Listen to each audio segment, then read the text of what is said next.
কসম এই বিষয়ে আলোচনা খুব কম হয়। আল্লাহ রাব্বুল আলামিন চাইলেই আসমান সম্পর্কে কসম করতে পারেন, অসামাই যাতিল বুরুজ। আল্লাহ চাইলেই সমুদ্র নিয়ে কসম করতে পারেন, পাহাড় পর্বত নিয়ে কসম করতে পারেন। তিনি একটা ফল নিয়েও কসম করেছেন, অত্তিনি ওয়াজ্জাইতুন। তো তিনি চাইলে যে কোনো বিষয়ে তার সৃষ্টির একটা কিছু গুরুত্বপূর্ণ বিষয় নিয়ে তিনি কসম করতে পারেন।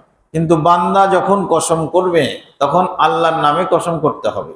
এখানে এখন আসেন আমরা কিভাবে ভুল করি। কেউ বলি বাপের কসম, মায়ের কসম, দাদার কসম, চোখের কসম, হাতের কসম, জীবনের কসম, ছেলে মেয়ের কসম।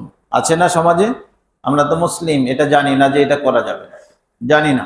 এক গাড়ি কসম করে বলে একটা পণ্য বিক্রি করতে হবে, তাই সব কিছুর কসম করে বলে যে এইটা নিঃসন্দেহে ভেজাল মুক্ত, মানে তার পণ্যটা বিক্রি করবে। তাই একে তো উদ্দেশ্য খারাপ, আবার পদ্ধতিও খারাপ। এগুলো চলবে না। যারা দোকানদারি করছেন বা যে কোনো ক্ষেত্রে যারা এইভাবে কসম করেন, এই কসম চলবে না। কসম করলে আল্লাহর নামে করতে হবে। এবং কখন কসম করবেন, সব সময় কসম করলে হবে না। অনর্থক কসম করা যাবে না, একজন মুমিনের জন্য এটা মানায় না। কসম করতে হবে তখনই যখন একটি গুরুত্বপূর্ণ বিষয়ে আপনার মুসলিম ভাইকে বিশ্বাস করাতে হবে। কসম করলে বিশ্বাস করবে এমন একটা পর্যায়ে তখন কসম করবেন। এছাড়া কসম না করলে হয়তো শয়তান তার মনের মধ্যে ওয়াসওয়াসা তৈরি করতে পারবে, এরকম সুযোগ থাকলে তখন কসম করবেন, যেন আপনার প্রতি আপনার মুসলিম ভাই বিশ্বাস করে যে আল্লাহর কসম করে বলছি এই কথাটা সত্য। আপনি যদি এইভাবে না বলেন, হয়তোবা শয়তান বিভ্রান্ত করে ফেলবে তাকে, তখন কসম করবে। অনর্থক কসম করবেন না। জিনিস বিক্রি করার জন্য কসম করবেন না, মনে চাইলেই কসম করবেন না। সম্মানিত মুসল্লিয়ানকেরা, তাহলে আমরা বুঝলাম যে আল্লাহে বলতে হবে। আল্লাহে বললে আরবিতে কসম করা হলো। আপনি আরবি আল্লাহে না বলতে প্র্যাকটিস না থাকলে বলবেন আল্লাহর কসম করে বলছি, কসম হয়ে যাবে। তাহলে প্রথমত আমাদেরকে কসমের ব্যাপারে সতর্ক হতে হবে। আর যে কোনো ক্ষেত্রে কসম করা যাবে না। এখন মনে করেন একটা কসম করে বললাম আল্লাহর কসম এই কাজটি আমি করব, এরপরে দেখা গেল কাজটি আমার পক্ষে সম্ভব হলো না। এবার আপনার জন্য কি করণীয়? কসম করে ফেলেছেন, কসম করে ফেলেছেন, কাজটা করবেন কিন্তু করতে পারলেন না। কিন্তু আল্লাহর নামে যে আপনি কসম করেছেন, মহান স্রষ্টার নামে কসম করে বলেছেন, এটার দাম আছে, এটার মূল্য আপনাকে দিতে হবে। এজন্য আল্লাহ রাব্বুল আলামিন কসমের কাফফারার কথা বলেছেন। কসমের কাফফারা দিতে হবে। সূরা মায়েদার 89 নম্বর আয়াত দেখবেন, ওখানে বিস্তারিত সুন্দরভাবে বলা আছে যে আল্লাহ রাব্বুল আলামিন কসমের ক্ষেত্রে কি বিধান দিয়েছে। দৃঢ়ভাবে কসম করেছেন আল্লাহর নামে, আর সেটা পূরণ করতে পারছেন না, কাফফারা দিতে হবে। তার কাফফারা হচ্ছে 10 জন মিসকিনকে পেট পূর্ণ করে একবার খাওয়াতে হবে, মনে রাখবেন, মানে পরিতৃপ্ত ভাবে। অথবা 10টা পোশাক দান করতে হবে, 10টা চাদর, 10টা কম্বল, 10টা পোশাক 10 জনকে দিতে হবে। নাম্বার 2, একজন গোলাম আজাদ করতে হবে। যদি এটা না পারেন বা এটা না করতে চান, গোলাম আজাদ করতে হবে। গোলাম আজাদের সামর্থ্য নাই, খাওয়ানোরও সামর্থ্য নাই, কসম তো করেছেন। এখন বুদ্ধি, 3 নাম্বার বুদ্ধি হচ্ছে 3টি রোজা রাখতে হবে। 3 দিন রোজা রাখতে হবে এই কসম ভঙ্গের উদ্দেশ্যে। দেখেন ইসলামের বিধান কত সুন্দরভাবে দেওয়া হয়েছে।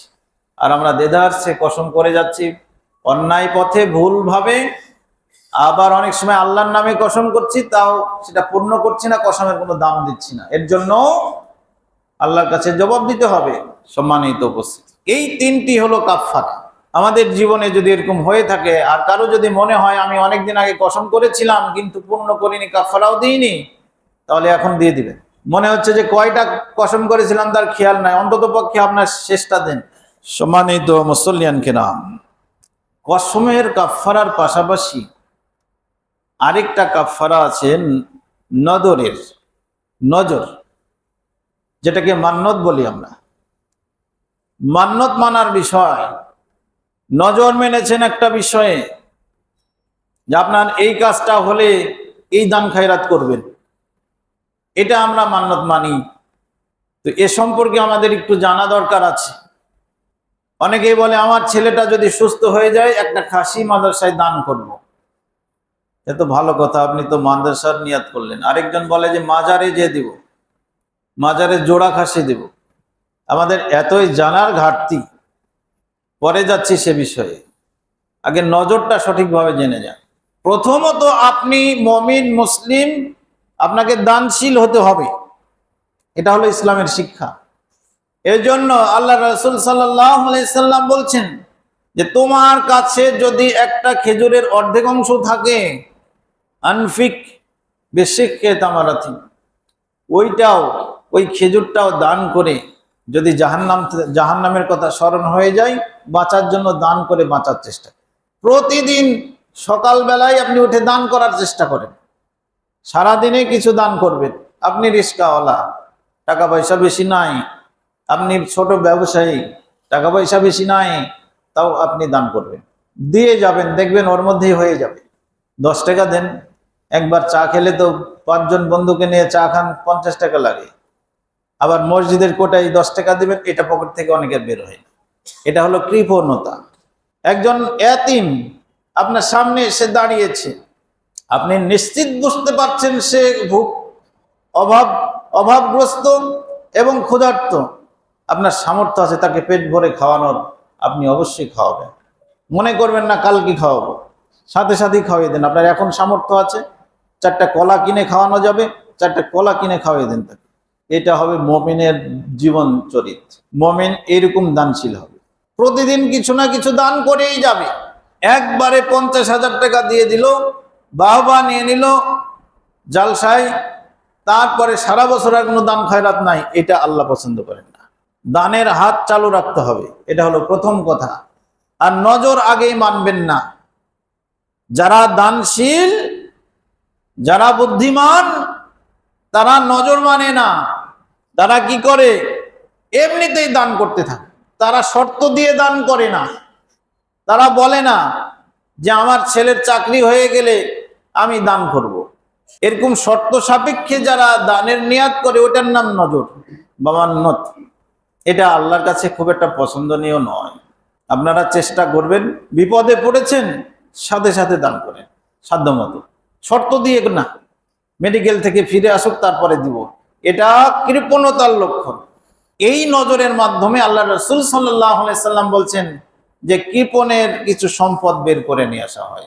তাহলে প্রকৃত সত্য এটাই যে নজর আমরা কিন্তু অনেকেই মানি, ভালো জায়গায় মেনেছেন, নজর মানলে তখন দিতে হবে। কিন্তু যদি নজরটা ভালো হয়ে থাকে, মান্যতটা যদি ভালো ক্ষেত্রে হয়ে থাকে, তাহলে আবার আপনাকে মানতে হবে।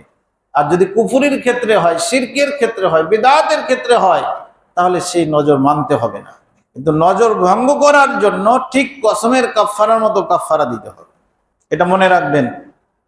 কসম ভঙ্গের যে কাফারা 3টা আমরা একটু পূর্বেই বলেছি, সামান্য পূর্বে, ঠিক ওইভাবে নজর ভঙ্গ করলে তাকে ওই কাফারাগুলো দিতে হবে, যে কোনো একটা। মাজারের উদ্দেশ্যে জোড়া খাসি মান্যত মেনেছেন। আপনাদের কাছে আমার ছোট্ট একটা প্রশ্ন, যে পৃথিবীর আদম আলাইহিস সালাম থেকে নিয়ে শেষ পর্যন্ত যদি সর্বশ্রেষ্ঠ একটা মাজার হয়, তাহলে সেটা আমাদের আল্লাহর নবী হযরত মুহাম্মদ সাল্লাল্লাহু আলাইহি সাল্লামের মাজার হবে। তো সেখানে কয়টা খাসি নজর মানা হচ্ছে? সেখানে হাজী সাহেবরা গেছেন, দেখবেন কবরের সামনে দাঁড়ালেই পুলিশ এসে তাড়িয়ে দেয়। দোয়া করতে চাইলেই বলে এখানে না, যাও তুমি মসজিদে চলে যাও, তুমি হারাম শরীফের সামনে চলে যাও, ওইখানে যে দোয়া করো, এখানে দোয়া করার জায়গা না। তো আল্লাহর নবীর চাইতে বড় মাজার হতে পারে নাকি? তো মাজার যদি, মাজারে ইবাদত বন্দেগী করা, মাজারকে জাঁকজমকপূর্ণ করা এবং মাজারে মান্যত করা, এই সবগুলি যদি জায়েজ হতো, তাহলে তো আল্লাহর নবীর মসজিদে নববীর ওখানে জায়গা দেওয়া যেত না। সেখানে হয় না কেন? সাহাবীরা কেন করেনি? সাহাবীরা কি মাজার বানাতে পারতেন না আল্লাহর নবীর কবরটাকে? এটা নরমালি বোঝেন, হাদিস কোরআন ছাড়াই বোঝেন আপনারা, পরে হাদিস কোরআনে যাচ্ছে। আল্লাহর নবীর মাজারে, কবরে যখন মাজার বানানো হচ্ছে না, সেখানে যে দোয়া চাইতে দেওয়া হচ্ছে না, সেখানে কি আলেম ওলামা নেই? হাদিস কোরআন নেই? তা আমাদের দেশে এত কেন মাজার ভক্ত? আসলে একটা শ্রেণী এগুলোকে নিয়ে ব্যবসা করছে। মাজারে যে দান খায়রাত আপনারা করে আসছেন, এটা হচ্ছে প্রথমত আপনি নজর মেনেছেন মান্নাতে, মাজারে, আর সেটা হচ্ছে ভুল। আর দিয়েছেন যখন শিরকে পরিণত হয়েছে। আর যারা খাচ্ছে তারা হারাম ভাবে খাচ্ছে, সবই হারাম, বিলকুল হারাম। তাই নজরের ক্ষেত্রে নজরদারি রাখতে হবে। নজর মানার ক্ষেত্রে নিজেদের প্রতি নজরদারি করেন। সব জায়গায় নজর মানা যাবে না, সব জায়গায় মান্যত মানা যাবে না। আপনি আগে চেষ্টা করবেন মান্যত মানা ছাড়াই দান করার। যদি কোনো কারণে মান্যত মেনে ফেলেন, এক সাহাবী বলল যে আমি নজর মেনেছিলাম যে কাবার সামনে 2 রাকাত নামাজ পড়ব। ঠিক আছে, যাও তুমি পড়ে নাও। আরেকজন বলল আমি রোজা রাখার নজর মেনেছি, যাও সিয়াম পালন করে নাও। এগুলোতে গোনার কিছু নেই, মেনে ফেলেছে, করে নাও। আল্লাহর নবী মসজিদে নববীতে আছেন, এরকম দুপুর বেলায় বাইরে দেখছেন সূর্যের তাপে একটা লোক তেল মেখে দাঁড়িয়ে আছে রোদের গরমে। আমাদের গরম আর সেখানকার গরম পার্থক্য অনেক। আল্লাহর নবীর দৃষ্টি পড়লো ওই লোকটার দিকে। সাহাবীদেরকে জিজ্ঞাসা করলেন, ও আমার সাহাবীরা, লোকটার হয়েছে কি? ওই রোদের মধ্যে এইভাবে দাঁড়িয়ে আছে কেন চুপচাপ? তখন সাহাবীরা তার কাছে যে জেনে আসলো আর বলল, হে আল্লাহ রাসূল সাল্লাল্লাহু আলাইহি সাল্লাম, লোকটার নজর মেনেছে। কি নজর মেনেছে? বলে যে আজকের দিনে সে রোজা রাখবে আর মাথায় তেল মেখে সূর্যের তাপে দাঁড়িয়ে থাকবে, বসবে না, এইভাবেই দাঁড়িয়ে থাকবে, ছায়া গ্রহণ করবে না, রোদ্রেই দাঁড়িয়ে থাকবে আর রোজা রাখবে। দেখেন, নজর মেনেছে।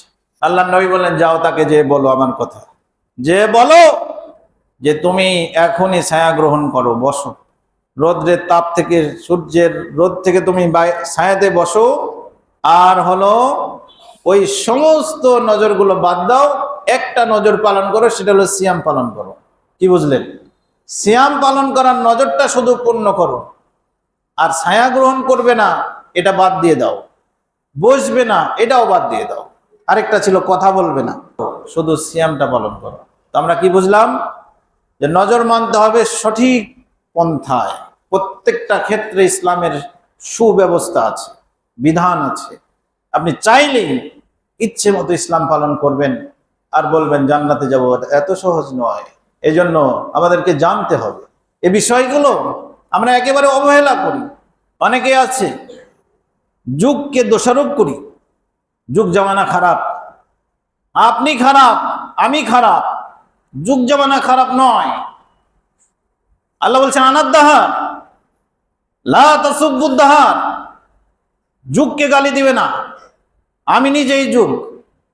বাতাসকে গালি দিবে না, আমি নিজেই বাতাস। আমি আল্লাহ বাতাস। একে দুর্যোগকে গালি দিবে না, ঝড় বৃষ্টি রৌদ্র এগুলোকে গালিগালাজ করবে না, দোষারোপ করবে না, কারণ আমি নিজে এটা আমার নির্দেশে এটা পরিচালিত হয়। আমরা বলি কি যে বন্যার মোকাবেলা করব, এই ভাষাটাই ভুল। আপনারা শিক্ষিত সমাজ, বন্যার মোকাবেলা করা যায় না, প্রতিকূল অবস্থার মোকাবেলা করা যায় না, এ কথা বলাটাই ঠিক না।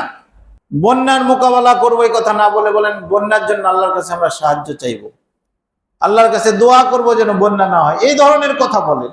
আগে এই মোকাবেলার চিন্তা নিয়ে বসে আছেন, এটা তো আল্লাহর সাথে পাল্লা দেওয়া। এই যে আকীদাগত আমাদের কিছু ভুল আছে বা ভাষাগত ভুল আছে, যেগুলোতে বড় ভুল হয়ে যায়। মা বোনেরা বেশি এই কাজগুলো করে, বাতাসকে গালি দিয়ে দেয়। এই কাজ করছে, জোরে বাতাস আসলো, ঝড়ো বাতাস আসলো, কিছু উড়িয়ে দিল, নষ্ট করে দিল, তখন বাতাসকে গালি দিয়ে দিল। এটাকে যাবে না। আল্লাহ যেহেতু বলছেন আমি নিজেই যুগ, আমি বাতাস, আমি সব, এর মানে হলো আমার নির্দেশে সেটা পরিচালিত হয়েছে। এ ব্যাপারে সতর্ক থাকতে হবে। সম্মানিত মুসল্লিয়ান কিরাম, আমরা এই বিষয়গুলো অনেক সময় খেয়াল করছি না, যার কারণে অনেক শিরক আমাদের মাধ্যমে হয়ে যাচ্ছে। ছোট ছোট বিষয়গুলো আমরা খেয়াল করছি না, যার কারণে কাবিরা গুনাহ হয়ে যাচ্ছে। বলে আজকের বাসের ড্রাইভারটা অনেক দক্ষ ছিল, পাকা ড্রাইভার ছিল, যার কারণে অ্যাক্সিডেন্ট হলো না, আপনি শিরক করে ফেললেন। এই বিষয়গুলো আমাদেরকে খেয়াল করতে হবে। নাহলে আমরা দুটি বিষয় জানলাম, একটি হচ্ছে নজর মানা, আরেকটা হলো কসম। এই দুটি বিষয়ে অবগত হলাম। এর পাশাপাশি আরেকটি বিষয় আছে, সেটা হচ্ছে ওসিয়ত।